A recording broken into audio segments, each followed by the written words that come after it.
السلام عليكم ورحمة الله وبركاته. بسم الله الرحمن الرحيم.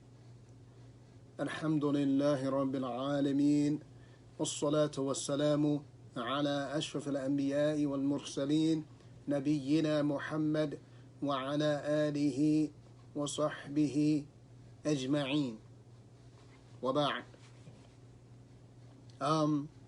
I've been getting requests to do something dealing with the Janaazah, and I kind of wanted to wait until we got there in the fiqh, in that particular bab during the Back to Basic series or Back to the Basic series, but unfortunately, walillah alhamd wal minna, there's been a number of recent deaths in our community, and I'm sure in other communities elsewhere. So I want to just do something very, very brief, because there's a Janaazah taking place here tomorrow, the Salah. The body has been washed. We took care of that.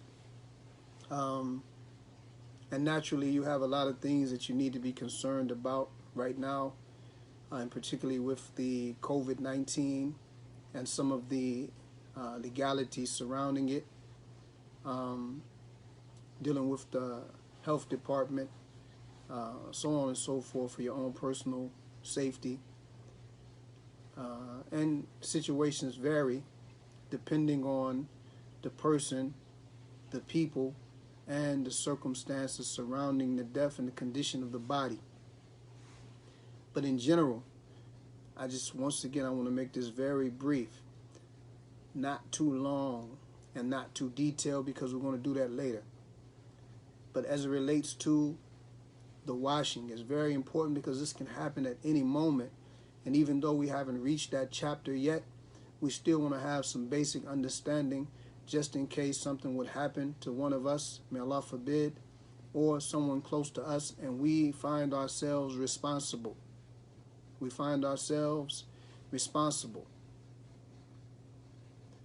subhanahu wa ta'ala, He says, Kullu nafsin dha'iqatul maut. Every soul must taste death. And this is a reality, and it's not something that any of us can escape. It's the one promise that we have in life, is that we're going to die one day, and it can be sooner than later. And we hope that Allah subhanahu wa ta'ala gives us a good ending. We asked Allah for husnul khatimah, a good ending. And with that, getting right into it, first of all, the people who should be washing the body should either be someone who has been commissioned by way of a will or something like that, which we all should have. Someone who has been commissioned to perform our ghusl from our immediate family. It can also be a spouse. And if that's not written or established, then someone from the community, either the leader of the community, the imam, the sheikh, the one who is responsible, or someone who is appointed, but it should be one who is knowledgeable of the sunnah as it relates to the ghusl and the salah, so that it can be performed or carried out correctly. Us in particular, unlike other people from other walks of life, and no disrespect to anyone and their traditions, but what we do for the deceased.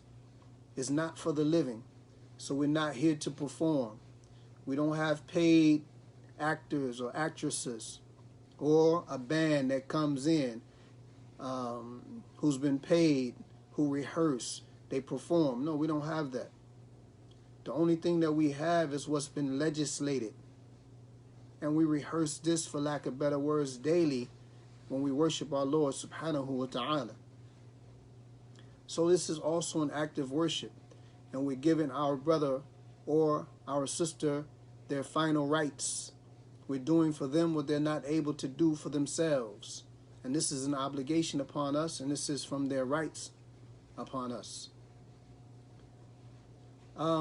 So, with that being said, the man, when the Muslim man, the brother, after he's passed away, and we gather to wash his body, the first thing that should be done is he should be laid out and his awrah should be covered. His awrah should be covered, meaning from right above his navel to right below his knee. This should be covered. For the woman, then all of her is awrah. All of her is awrah, except for the top of her chest and her head and that which is apparent, her hands, her feet. These can be exposed in order to wash them. Men should wash men, and women should wash women. And like we mentioned, it's permissible for the spouses to wash one another. So the limbs are loosened. We gently loosen the limbs. And we should try to be careful with the body. As the Prophet says, sallallahu alaihi wasallam, what means to break the arm of your brother in death is like breaking his arm while he's living. So we should be careful so not to harm the body of our deceased brother or sister. So we loosen up the limbs, and then we raise the body to an upright seated position. Right? So we raise the body to an upright seated position, and we gently press and rub upon the abdomen in order to release whatever may be there. We're trying to release whatever may be there from excrement, right? We're trying to release whatever is there.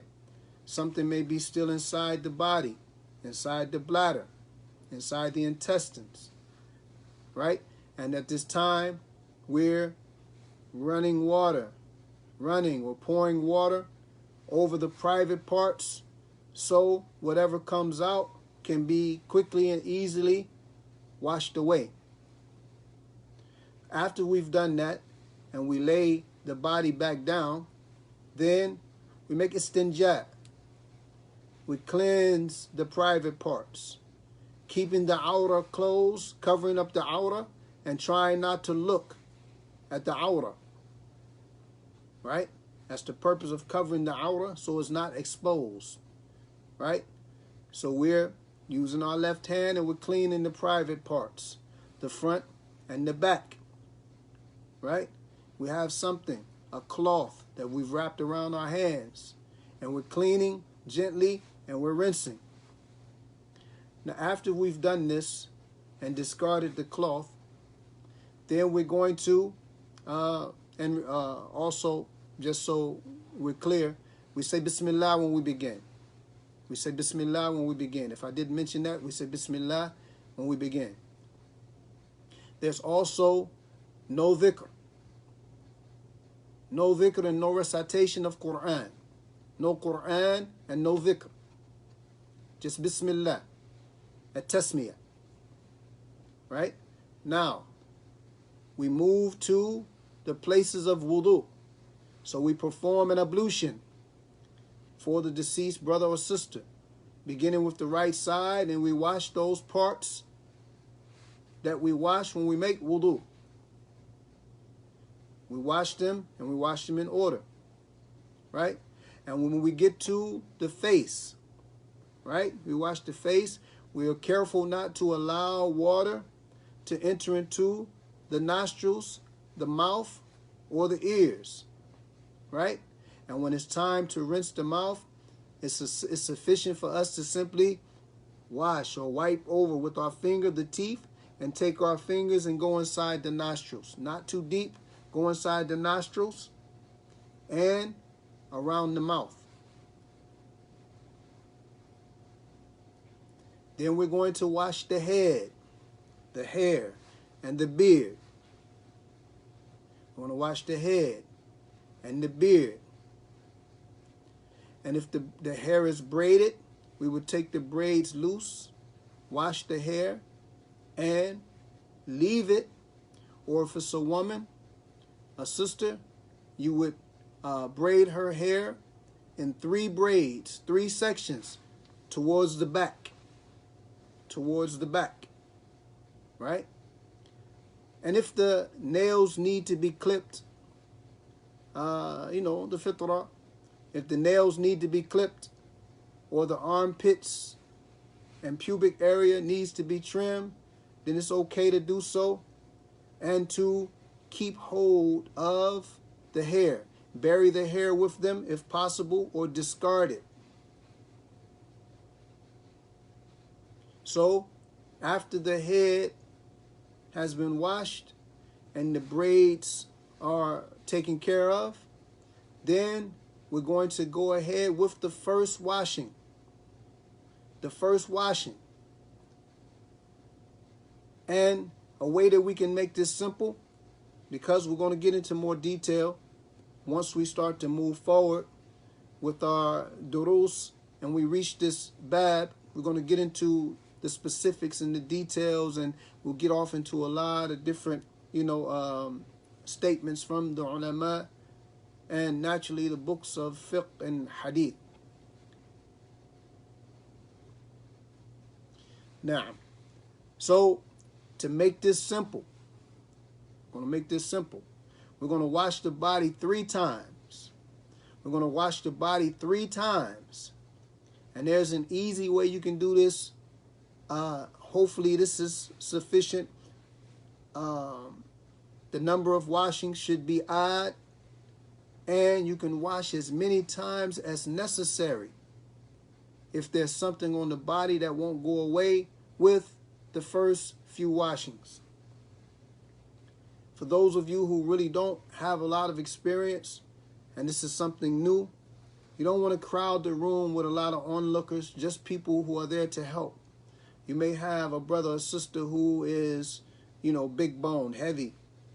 You may need some help, some support. And some of the women, the sisters may have some, weight on them. And the sisters are not very strong.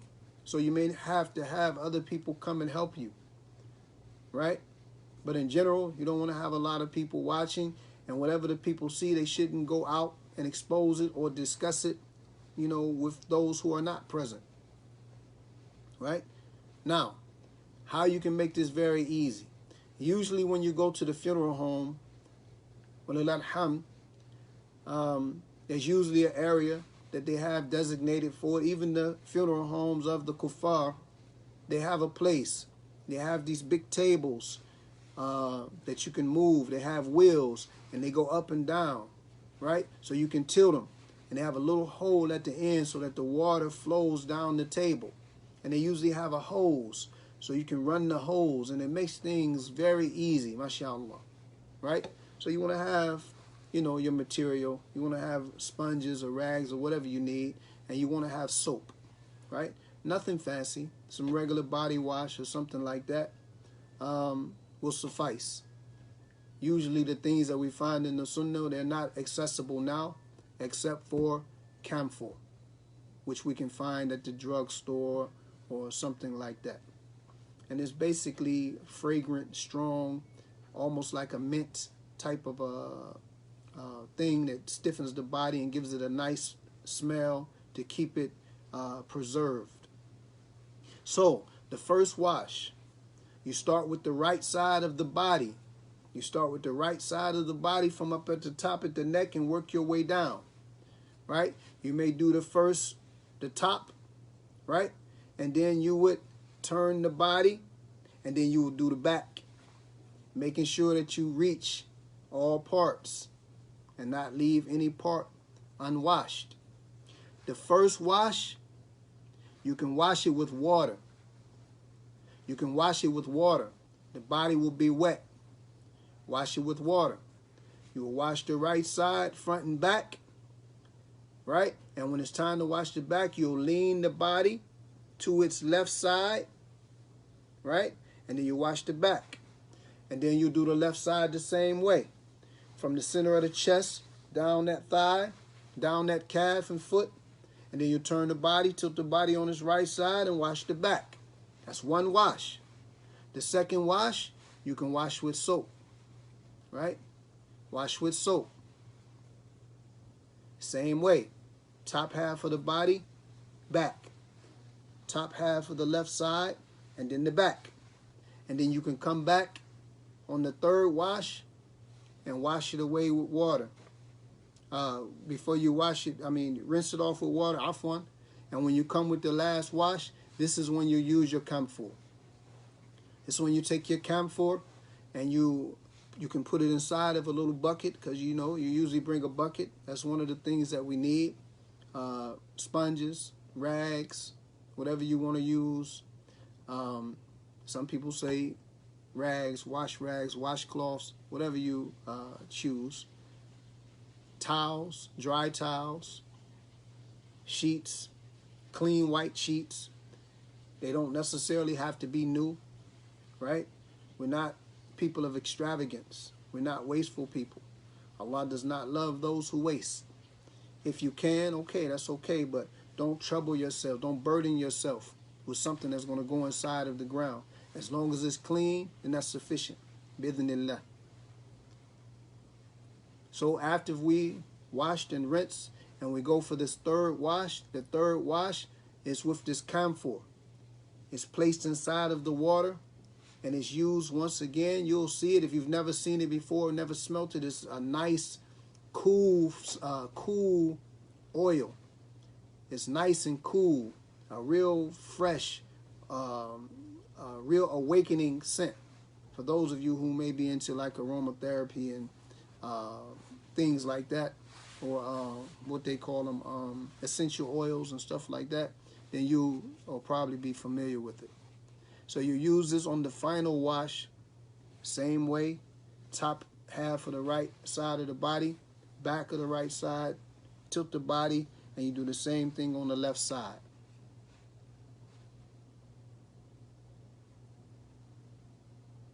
Now, we also mentioned that if there's a need, you can clip the fingernails and remove the pubic hair, the hair from the armpits, and even trim the mustache so that it doesn't hang over inside of the mouth, but don't touch the lihya. Don't take away from his beard. Don't line his beard up. So now, you're going to dry the body. And you can pretty much, after you see that the water, it starts to go away and it starts to dry already. And mashallah, you'll see how the body starts to look nice and smell nice. And inshallah, Allah is having mercy on our brother or on our sister at that moment. And when you dry the body, by default, the table is going to become dry too. The table is going to become dry too. That's important, because when we take the body from this table that we're using now and we move it to the table where the shroud is, we want it to be as dry as we can possibly have it, because we don't want anything to seep through on the shroud. Now, as far as the shroud, for the man, he should be shrouded in 3 sheets or 3 shrouds. One shroud is made up of 3 pieces of material. We say sheets. So we want to have 3 sheets, and we want to make sure that they're big enough to cover him from his head to his feet, and wide enough to cover his body, to engulf him. The man is 3 sheets, and the woman should be 5. Now, for the man, there's no izar, there's no qamis, and there's no imama, right? You see people, they kind of want to dress them up a little bit. I don't know where that comes from. And it's better for us in a lot of cases, because we're having this discussion right now. Usually we're going to be people that are commissioned, or something kind of happens where we're the ones who have to do it. Not that we were written, that it was written for us in a will or something like that, or that we're leaders of the community or anything like that. It may just so happen that we become the responsible ones, or maybe even a family member or someone dies in a remote place that they don't have anyone there, and we may have to go and carry out this amana. And this is a fard kifaya. It's fard kifaya. It's the obligation that if some people come together and do it from the ummah, then the obligation falls off of everyone else. Right? So someone has to do it. Now, with that being said, and I say that to say, you'll have people coming from everywhere sometimes with their opinions, with their customs, with their traditions, with what they've heard or what they've seen or what someone used to do. That really has no place, right? Everything we do, we should do bil adillah. We should have proof of what we do, especially in acts of worship, right? And it's not about us. Remember, it's about our brother or our sister who's deceased and can't do this for themselves. So it's not about us, it's about them. It's about them. So we should give them their rights according to what Allah subhanahu wa ta'ala revealed and what His Messenger alayhi salatu wasalam showed us and what he taught us. Right? So we want to deal with what's clear from the Quran and Sunnah. And we're studying this stuff now. We've been studying for quite some time, and we've been going step by step so we know where to go back and find this information. And we're just keeping it simple right now. Right? 3 simple washes: water, soap, camphor. Right?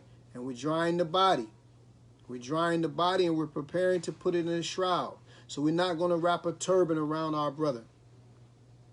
We're not going to put a qamis on him and an izar on him. We're going to wrap him in 3 sheets. We're going to wrap him in 3 sheets. And there are some stories about the Prophet sallallahu alaihi wasallam, which I don't know where they come from. Maybe the Sufis or something like that. But the Prophet sallallahu alaihi wasallam was wrapped in 1 sheet. Not turbans and imamas and all of this stuff. Okay? Now, when we lay out the shroud, we're going to lay it down one on top of the other.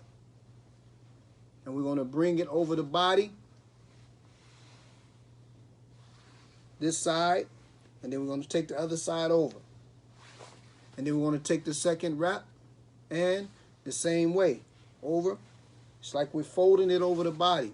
The body is laid out here, and we're bringing the shroud over one side and then the other side, and we're tucking it underneath so that it's nice and tucked and neat, right?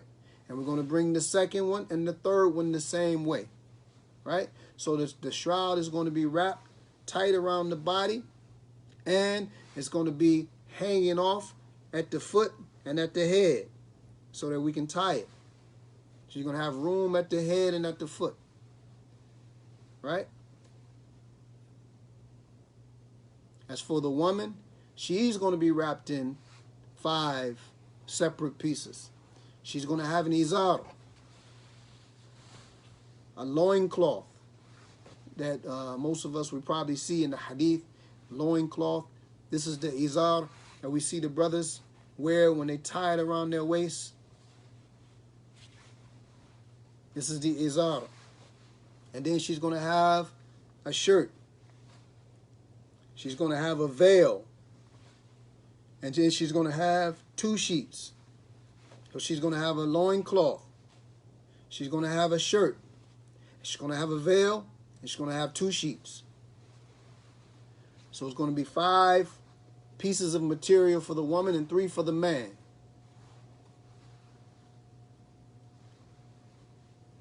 Now these shrouds can be scented, right? You can scent it by lighting incense and kind of hanging it over so that the aroma from the incense seeps into the shroud. You can also sprinkle rose water, and you can also put perfume on it. You can also perfume the areas of prostration, the palms, the knees, the ball of the foot, the forehead, and the nose. But we're just keeping it simple. Something that everyone can do right now until we get into, to the real in-depth issues related as it relates to this, or some extreme cases like with the one who is a martyr, or the one who has been burned, or something else happens where the body is not complete in one piece, or the skin is damaged, or there's some sort of contagious disease or something like that. Hopefully that's not the case for anyone right now. And this is the basic, very, very basic ghusl. This is how we wash our brother or our sister, and how we shroud our brother or our sister in the most basic way. Right? Now, after we've done that, after we've done the washing and the shrouding, and we've placed the body into the casket, we should proceed with the salah. We should proceed with the salah. Now, the way that the salah is performed is we face the qibla and we turn the head of our brother or sister towards the qibla. The qibla is the direction of prayer. Right? The way you turn, this is called al-qibla. Al-qibla. Qibla. Right? The qibla. Not kibla, qibla. With the qaf. Right? Qaf, ba, lam, ta marbuta. Qibla. The direction of prayer. Right? Which is Saudi Arabia.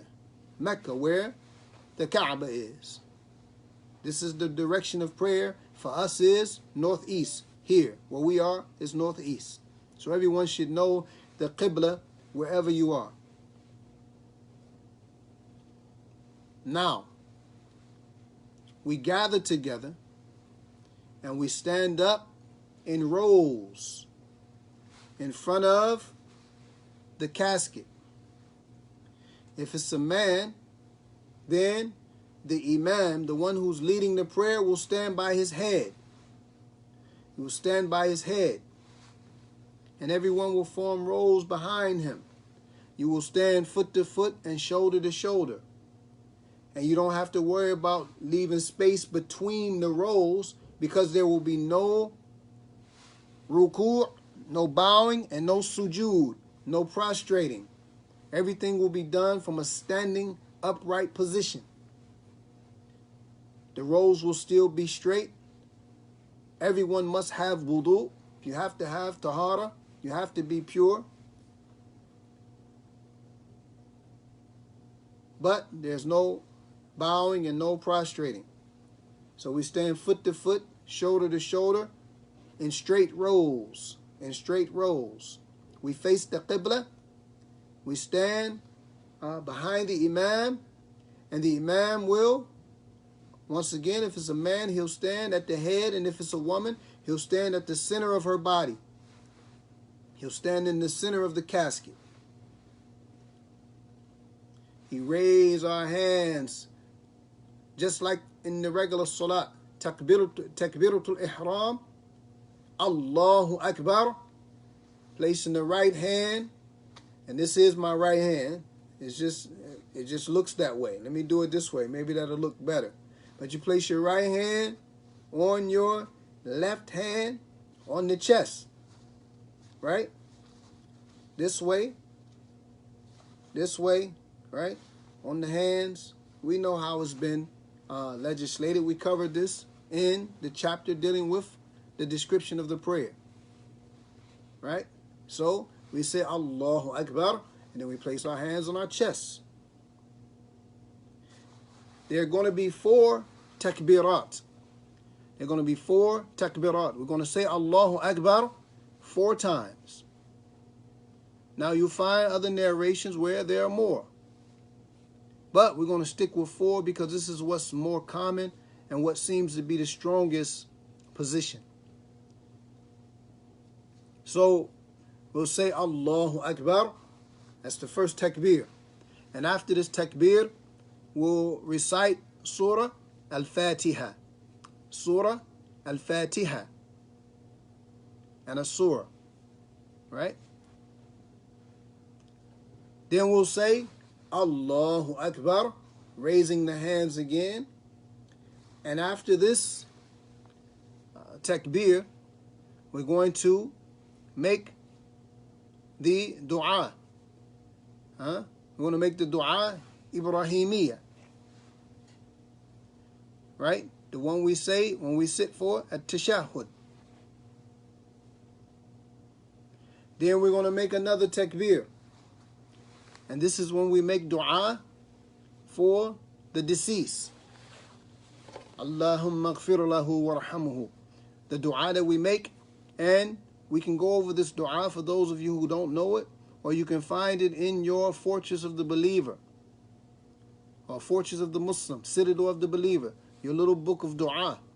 And if you don't have these books, then contact me, and we can arrange for you to get this book and any other books, because we sell books also. So if you need any books, then contact us, and inshallah we'll try to facilitate you. But this is a very important book that everyone must have, because there's a dua in this book for every aspect of your life.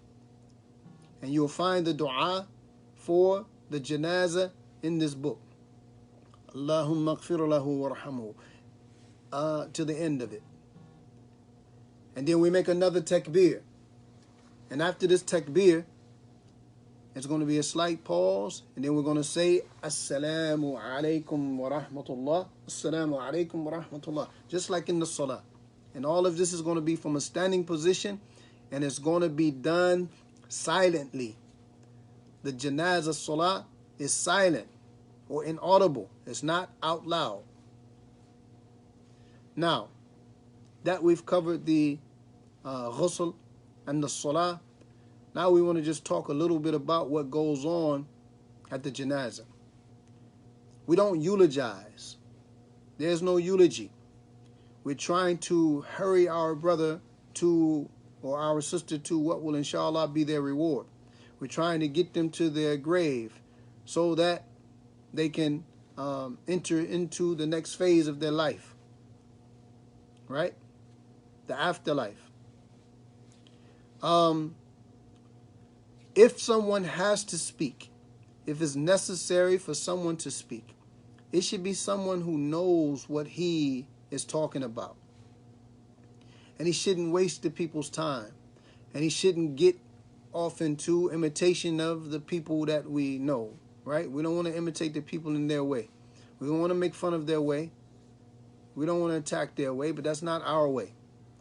Our way is to give the brother or sister his or her rights and get them to their grave as expediently as possible, as fast as we can do it. Now, as far as if we have, for example, people who may not have been born and raised Muslim, they have non-Muslim family members and friends, then perhaps we can explain to them what has taken place or what is about to take place. We can let them know what we're about to do, because we may have to ask them to move their seats to give us room, right? And we know that the more people come to make dua for the brother, the better his outcome will be, right? We heard the mention of 40 and more. So we may have to ask them to give us space. They may have to move their chairs, and we probably should help them, especially if they're older people, elderly people, women and children, right? So we're going to ask them to move, and we're going to explain to them why and what's about to take place. There won't be any viewing, kissing, picture taking, and all of that kind of stuff. We're going to try our best to avoid that. Hopefully, we know if we have non-Muslim family members, we should let them know how we want our funeral to be carried out, how we want our Janaazah to be done, who we want to wash us and lead the prayer, and for the people not to cry out loud, to wail. You know, all of these things are our responsibility while we're living, right? And try to explain to our family, and hopefully they know how we live our lives, so they should know how we expect to be dealt with when we die. right? With that being said, we can explain to people because it may seem a little strange. We can explain to them. We can give them a reminder.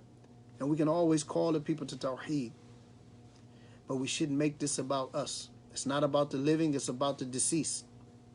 We want to give them their rights and take them to where they need to be.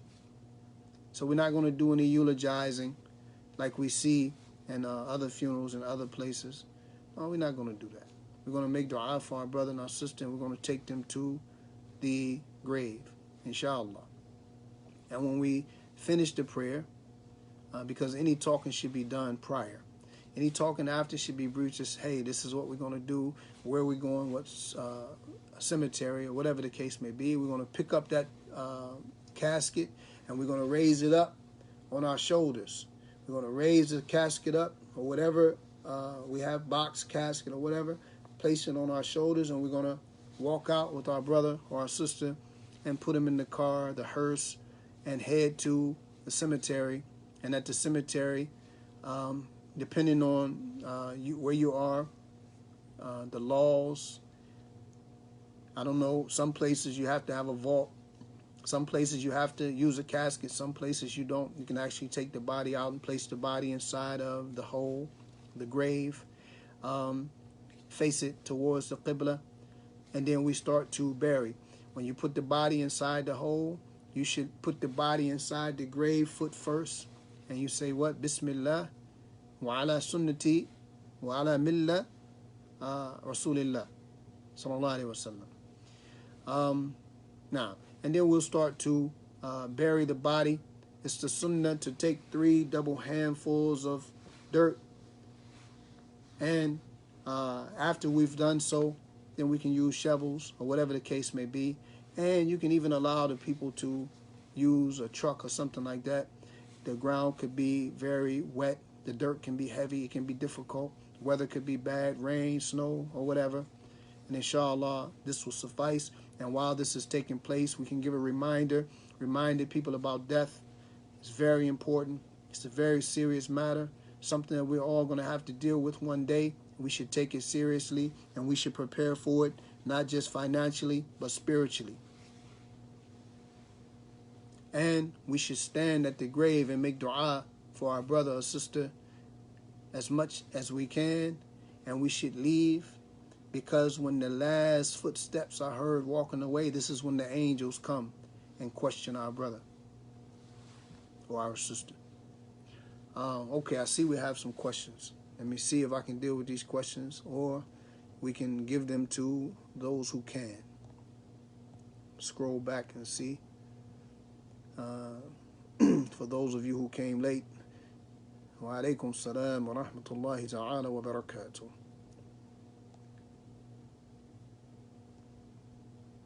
Okay, I'm just looking for a question. Anyone has any questions or comments?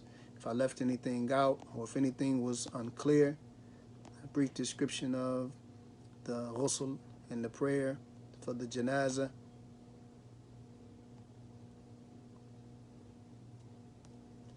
Okay. You're welcome, sister.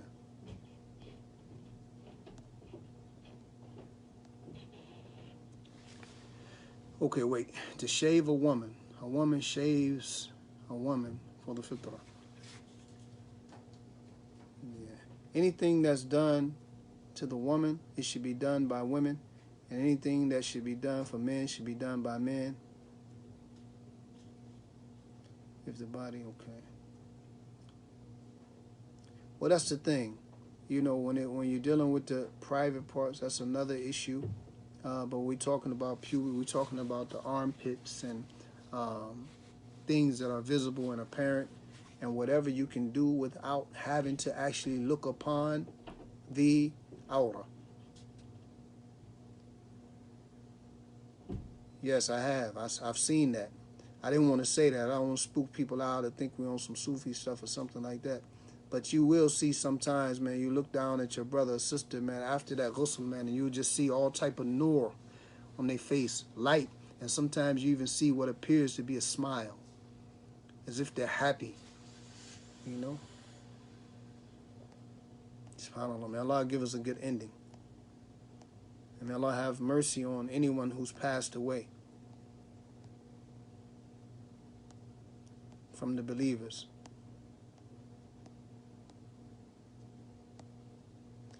Okay. A lot of us definitely need that. Or will.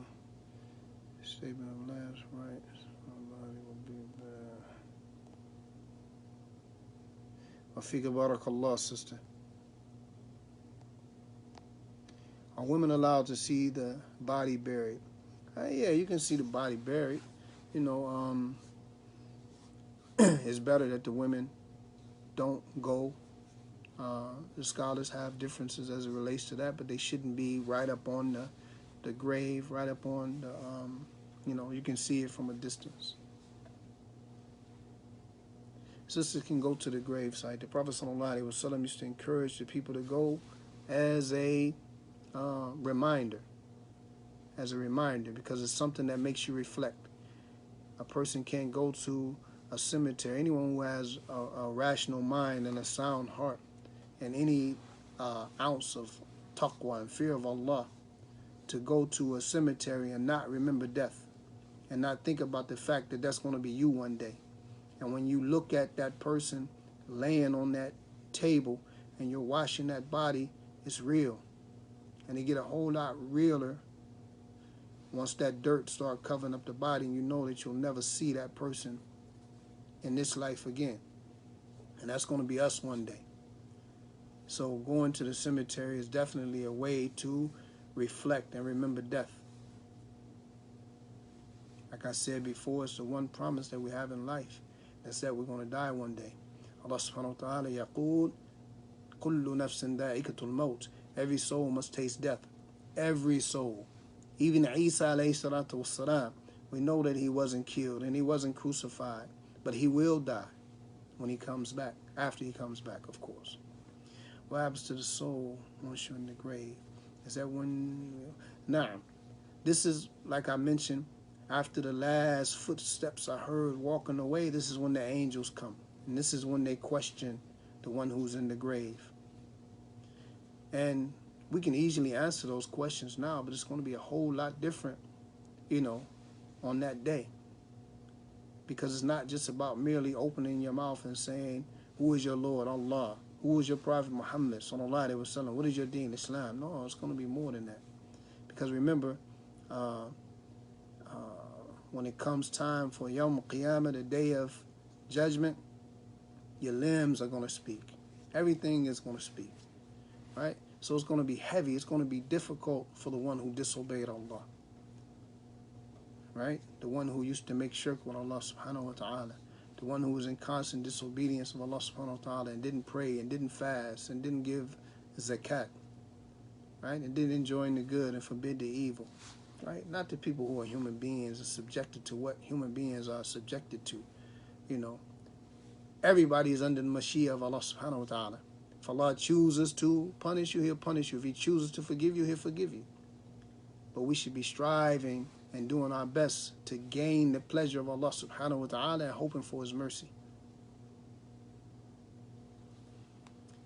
Okay, hopefully that was sufficient. For those of you who asked me specifically to do this, I hope that I fulfilled the amana. Anything that I said and it was correct, it was from Allah subhanahu wa ta'ala.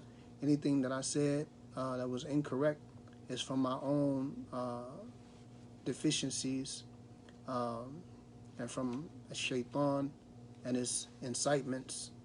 So may Allah subhanahu wa ta'ala forgive me and forgive you, guide me and guide you. هذا وصلى الله وسلم وبارك على نبينا محمد وعلى آله وصحبه أجمعين. آمين آمين آمين. والسلام عليكم ورحمة الله تعالى وبركاته.